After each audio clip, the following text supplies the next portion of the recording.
How to set boundaries with a man in a feminine way. If you're in a situation with a man where he is not respecting you, not treating you well, not caring for your heart, not devoting himself to you, maybe he's doing things that are actually abusive or hurtful to you, you of course need to set those boundaries and show him that you're a worthy woman so that he can treat you like a worthy woman.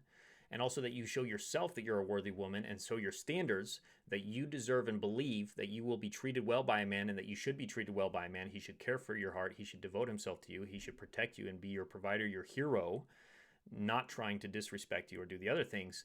And you do that through boundaries, but you want to do it in a very specific feminine way that I'm going to teach you in this video. Now, here's the problem with traditional boundary setting is often setting boundaries as it's typically taught, like saying, don't do that. Don't cross my boundary. This is a boundary I have. I don't want to kiss right now. I don't want to have sex right now. I don't want you to do this. I don't let men do this with me. All of these things are you actually telling him what to do and commanding him and leading him, which is actually in your masculine, which is fine. You actually do want to set a boundary in that way if you feel unsafe. If you ever feel unsafe with a man, you want to set a boundary and you want to be clear with it and say like no or get away. I need stop. That's all fine if you feel physically unsafe. You always want to set a boundary and do that as a way to protect yourself. However, in most situations, with a man that you care about and a man that you may be in a relationship with, you want to actually set boundaries in a feminine way, because otherwise what happens is if you're telling a man what to do, like don't talk to me like that, you're actually in that moment, you're in the masculine. You're taking control. You're taking charge and you're leading him and you're saying, do this or don't do this. You're telling him what to do, which is, again, being in your masculine. He'll have to be in his feminine if he complies with that request. And now you've destroyed the polarity. Now it's going to be very hard for him to feel attracted, devoted to you, because now you're in the masculine role. He's being put in the feminine role. Polarity attraction is gone. However, he also has other options. So if you're commanding and telling a man to do at any time, he only has a couple options. Either one, he can submit to your request and be in his feminine, which most men at their masculine core are going to feel pain and they're going to feel a huge resistance to doing that, because it basically feels like death to a man to submit and to follow a woman's lead and to submit and be in his feminine, because ultimately that would make a man unable to survive or reproduce in caveman times. If he's being led by women, he's not a worthy man. He's not actually a respected man, and now he's not being able to actually be valued for his gifts and what he brings to the table. So a man is very unlikely to submit, or if he does, he's going to do it reluctantly, or he's going to feel pain and he's going to feel a loss of attraction. He's going to feel maybe even angry, upset, triggered by that. The other option he has is to of course withdraw himself and say like, okay, I'm out, I'm done, I'm gone. Like you're not telling me what to do. I feel disrespected. He may not even verbalize why he's feeling what he does, but he's just feeling like, I don't care anymore. I'm gone. Because again, he was told what to do. He felt disrespected at his masculine core. Or the other option is, he's either going to leave. He's either going to set the bound. He's either going to have to submit, or he's going to get upset. And he's going to get upset and angry and fight you on it and try to start an argument. And that's not good either. So what you want to do is instead communicate with him in a feminine way, which would be sharing how you feel, vulnerably how you feel. So instead of setting a boundary and saying, don't talk to me like that, you're going to say, may I share something with you? And it could be in a heated moment too. It could be in an argument. You say, may I share something with you? May I share something with you? You want to say it more in a feminine way. They say, may I share something with you? So that way he's not getting defensive and feeling like this is also part of your attack. Say, may I share something with you? He'll say, sure. What is it? And you'll say, I'm feeling afraid right now. I'm feeling fear right now. Or I'm feeling anxiety right now. Or I'm feeling anger right now. I'm feeling hurt right now.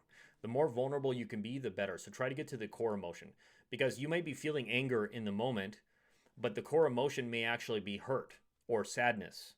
And so the more you can get to the core emotion of what you're actually feeling, the primary emotion, the more likely he's going to be able to feel your heart and actually shift his energy towards you and actually now feel more attracted to you, more devoted to you. He's going to feel the masculine feminine polarity shift, and he's going to stop feeling attacked, and he's going to stop probably wanting to argue or whatever was happening before that. Say, may I share something with you? And he'll say, yes, I feel hurt, or I feel sad, or I feel anxious. And he'll say, why do you feel anxious? And you're going to say, because, let's use another example, because So you presented to him the problem. I feel like, you're wanting to have sex right now, and I feel anxious because I don't feel like I'm ready to have sex right now, but I don't want to lose our connection. I don't want you to hurt your feelings, or I don't want to feel like I'm pushing you away. So that's a very vulnerable statement, because basically you're being honest and you're being true to yourself and saying, I don't want to have sex right now. I'm not ready to have sex right now. I don't feel like having sex right now.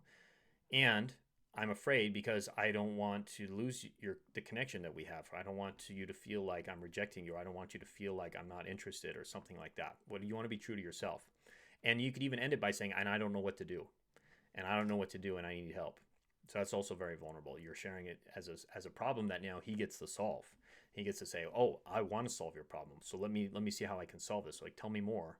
Like, we don't have to have sex. I don't want you to feel pressured. Like, yes, I'm attracted to you, but if you're not ready, like, we don't have to have sex right now." And he's going to actually want to respectfully meet your needs and meet your boundary, because now he's feeling your heart. Now he feels inspired to want to correct his behavior on his own without you having to tell him to do it and having to tell him to stop, or saying don't, or saying I don't do that on a first date, or I don't like the way you're talking to me, or I don't let a man do this to me. So now he's actually getting to feel inspired to want to correct his own behavior. And you may have it may open up a great conversation. You have to be kind of detached from the outcome, because you're also doing this more for yourself. You're saying, hey, I'm a worthy woman. I speak up and share how I'm feeling often, and because I'm worth it, because my emotions are worth it, my desires are worth it, and I believe when I share, a man's going to want to care for my heart because I'm a worthy woman. So that's what you're communicating in that moment also, and you're communicating it to yourself. He gets to see your value. You're building your self-esteem. You're building your value in his eyes, and he's going to respect you more for that, and he's going to want to meet those desires of yours. And you're doing it in a way where it's not making him less than you. You're not putting him down. You're not disrespecting him. You're not making him have to submit to you. You're not taking the masculine role. It's respectful to him, and he gets to clearly understand where you're at, and he gets to set a boundary for himself. Now, if you do this consistently and you share with him, and maybe he still tries to have sex with you, or he still tries to do the thing that you were not liking that was hurting you, you have to share again vulnerably. Can I share with you another feeling I'm having? Can I share with you another feeling I'm having? Or he'll probably say sure, and he'll say, I'm still feeling afraid. I'm still feeling anxious. I'm still feeling fear. I'm feeling really, really afraid. A lot of fear. And he'll say, why are you that? And it's because I feel like you're still, even after I shared, I'm telling myself a story that you're not listening, and that you're still trying to have sex with me. And it's making me feel like you don't care about my heart. You don't care about my feelings. Now and I don't know what to do. So that's a great way to end it too. And I don't know what to do. Now he's like, wow, okay. All right. I'm definitely really sorry about that. I didn't mean to feel like I'm just really trying to pressure you. So then he'll probably step back then at that point. If he still tries, you're probably going to have to set a boundary with yourself at that point. So rather than setting a boundary with him, you set a boundary with yourself and say something like, I need to leave. I'm feeling like you're not listening, and I need to leave. I'm feeling like I'm not that you're not. I'm telling myself a story. I'm feeling that you're not caring about my heart. I need to leave now. I need to go. I'm feeling triggered, and I need to get some space. I need to step outside for a bit.